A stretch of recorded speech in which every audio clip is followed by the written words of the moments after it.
So, I see art and design as something that in American culture is often not given a lot of, on the one hand, has a lot of prestige, but on the other hand, feels to many people separate from mainstream culture, right?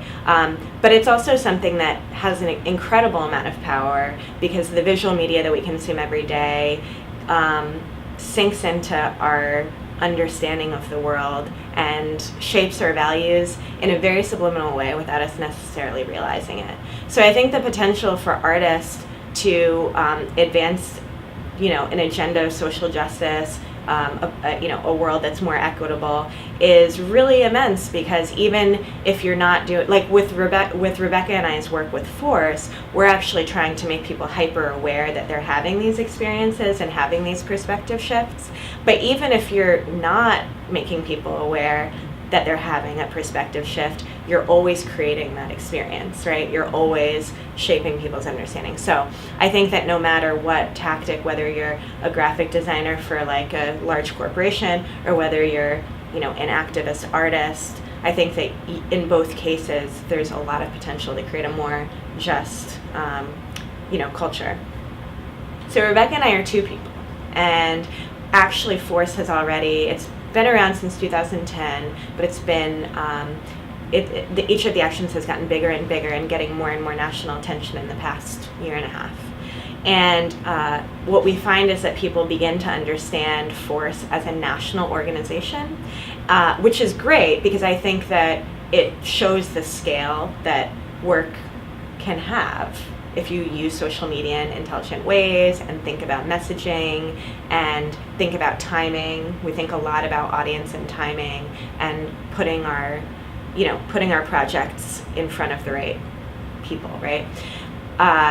But that said, we have very little funding. We actually just had a successful Kickstarter campaign. We raised almost $27,000, which is awesome. And this is to produce the monument quilt that I mentioned next summer that's going to blink at the National Mall. We're going to need to raise like quadruple that amount of money in order to actually produce that event on the scale that we would like to. So on the one hand, it's exciting that people trust us because the messaging has already been really effective to continue to do this work and are excited to see what we're going to do next. And on the other hand, it's an incredible responsibility.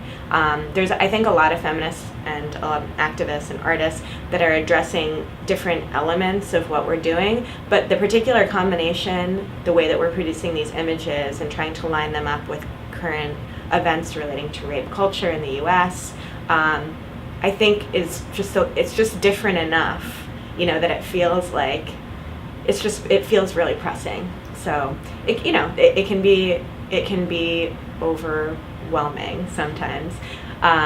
Also, that challenges us to think bigger and bigger and understand how broad our reach can be. And so, it's both a, benefit and obstacle in some ways. So I think that art and social justice are intermingling in Baltimore. There's a immense amount of community arts programming in the city, and what I think a lot of that programming is doing is showing communities that they can actually represent their own stories, and that they can make their own media and they can make their own visual products in order to tell their perspective from their perspective instead of being represented by somebody else. And I always think that that's a really exciting potential of what art can do. And I also think that there's, just the learning how to make, learning how to use your hands, or learning a skill, learning how to use like an editing program, that increases, I think, people's understanding of what they're capable of doing. And so the educational programs that exist in Baltimore around the arts and the creative fields, I think, do both. Like they create an opportunity where people can tell their own stories, and then also, create an empowering situation where they can, see, sort of like what I was talking about before with Force, like see their potential as bigger and bigger, right? And more far-reaching, so.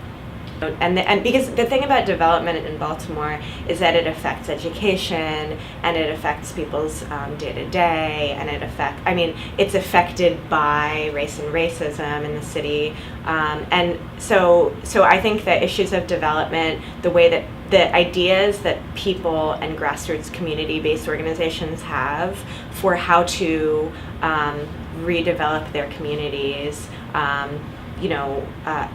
organize themselves versus the kind of top-down approaches to give tax cuts to big developers. Most of the media ends up being about the big from the top-down development that's happening. So I think that we just have to be really vigilant and always be telling both, all of the various sides of the stories. Social justice has always been central to the goal of Force. So Rebecca and I both were artists that were making work related to social justice. Rebecca was doing feminist performance art that was kind of breaking down the audience and performer relationship, and I had been working in a domestic violence shelter making community art projects with survivors of domestic violence. And both of us wanted, first of all, that kind of work to become even more active and to become Force is very clearly art in our opinion, but many people could look at the projects we do and not call it art.